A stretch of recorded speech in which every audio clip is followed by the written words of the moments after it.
Aujourd'hui, je vais te montrer comment préparer le meilleur petit déjeuner de prise de masse. Une recette de pancakes protéinés à 1150 calories la portion. Pour cette recette, tu auras besoin de 4 œufs, 120 g de flocons d'avoine, 45 g de protéines en poudre et finalement une banane. Première étape, mettre les œufs dans le fond du mélange. De cette façon, ça va faire comme une sorte de liquide pour mieux aider à mélanger avec les poudres quand on va le passer au blender, que ça reste pas tout pogné en moton dans le fond du shaker.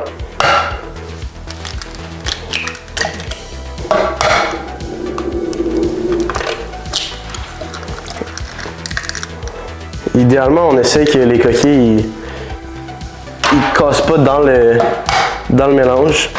Le plus gros défi que j'ai toujours en faisant cette recette-là, c'est de faire fitter tous les ingrédients dans ce shaker-là parce que j'ai une certaine quantité de nourriture qu'il faut que je mange avec ce repas-là. Puis même si le shaker parfois peut être un peu petit, j'ai pas le choix de le faire fitter en un parce que malheureusement, j'ai pas de gros mélangeur. Mais c'est certain qu'avec un gros mélangeur, ça serait beaucoup plus facile puis on se casserait moins la tête. Une fois qu'on a mis les 4 œufs, on va rajouter 120 g d'avoine pour environ 80 g de glucides.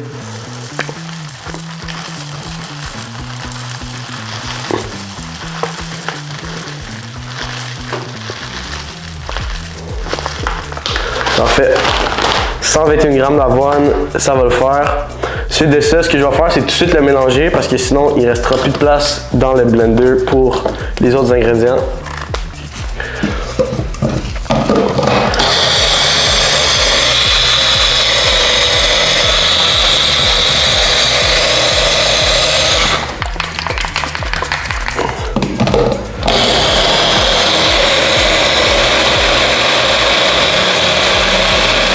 Donc, une fois que ça a été mélangé avec les œufs et l'avoine, ça donne à peu près ça. Là, il y a un peu de jaune qui est collé sur les parois du shaker, mais c'est pas grave, ça va remélanger par la suite.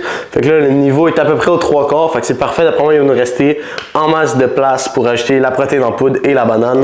Donc, c'est une recette hyper simple, seulement 4 ingrédients. Puis là, on va y aller direct avec la banane.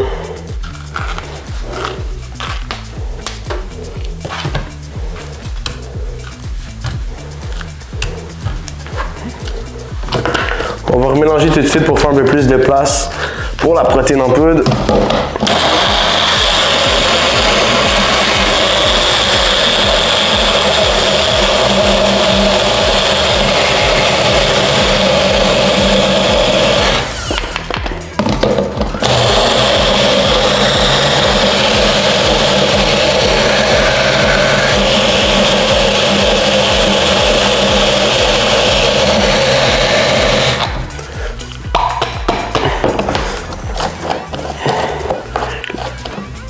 Un autre défi ici, puis le truc, c'est toujours s'assurer que le mélange soit pas trop liquide, mais pas trop consistant non plus, parce qu'on veut que ça soit capable de bien cuire.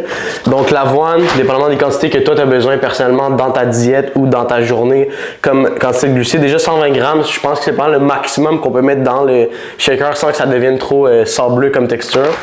Regardez-moi ça, comment c'est magnifique.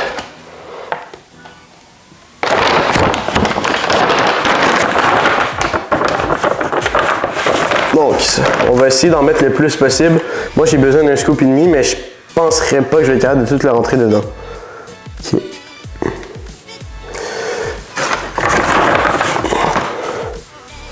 Donc là, on a plus ou moins un scoop. On va mélanger ça.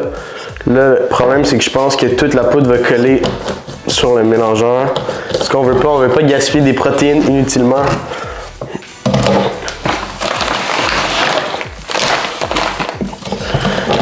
Regardez-moi ça. Regardez quand on va mélanger l'injection de chocolat qui va arriver.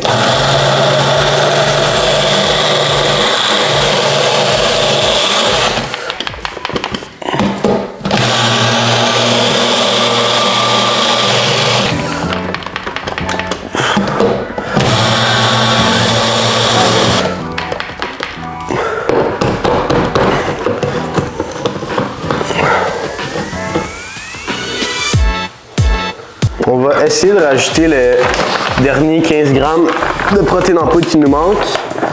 Mais d'après moi, on joue un peu avec le feu. Le mélange va commencer à être un peu trop consistant.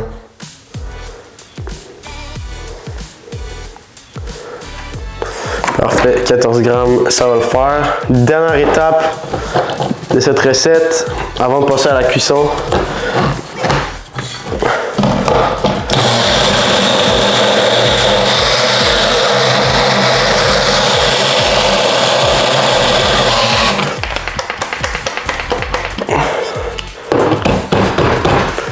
D'après moi, on devrait être bon.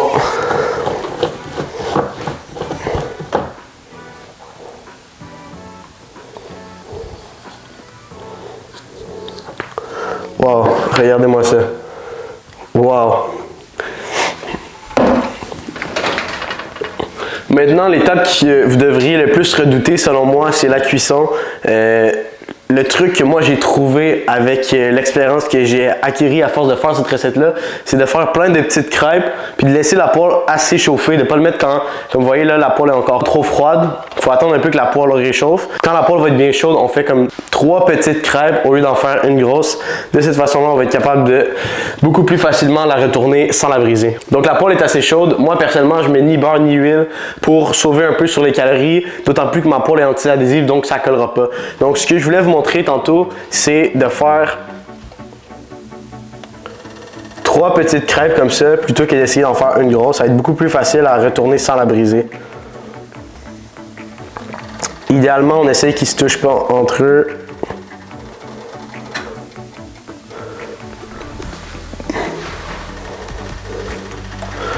Parfait. De cette façon, là, il reste environ la moitié du mélange qu'on peut voir juste ici. Fait que ça va faire environ 6 crêpes de cette grosseur-là. Donc, quand les crêpes sont rendues comme ça, avec les petites bulles sur le dessus, c'est le moment de vérité. On va essayer de les tourner sans les mess up. Là, toute la semaine, je les ai bien eu pour mes déjeuners. J'espère que pour la vidéo, je ne vais pas les manquer. Première tentative ratée. Oh, wow! Propre! Et la deuxième, on va essayer d'avoir une note parfaite là. Ok. Pas si pire, pas si pire. Puis là, il en manque juste une, la dernière et non la moindre. Ouf, on dirait que je la sens pas celle-là. Oh, non, mais regardez-moi ça! Dites-moi que ça n'a pas l'air bon. Dites-moi que ça n'a pas l'air bon. Entre-temps, je suis allé vous calculer les calories de cette recette-là et dites-vous que pour la moitié du mélange, donc pour ces 3 galettes-là, on parle d'environ 150 à 200 calories par crêpe. C'est une façon tout simplement majestueuse d'avoir des calories dans son système puis que ça goûte bon en plus de ça. Imaginez, le meilleur combo au monde. On prend de la masse, on mange bien. Que veux-tu de plus? Les crêpes sont prêtes, maintenant on va préparer la garniture. Qu'est-ce qu'on met sur ces crêpes-là? Pour rajouter un peu de calories, mais rajouter aussi un peu de saveur. Fait que je commence ça directement avec un cup de bleuets que je vais envoyer 1 minute au micro-ondes. On verse ça là-dessus ensuite, vous allez voir, c'est tout simplement exceptionnel.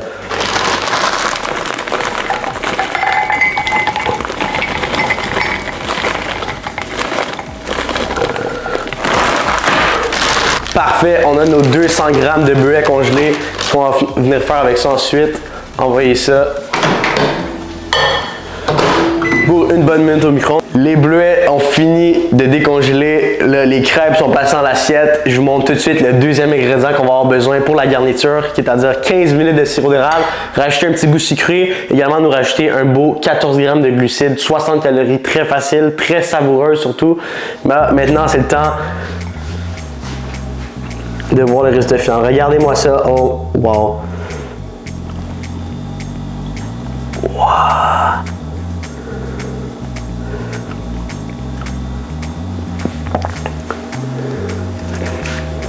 Regardez-moi ça. Et maintenant la touche finale, le liquide doré, le sirop d'érable.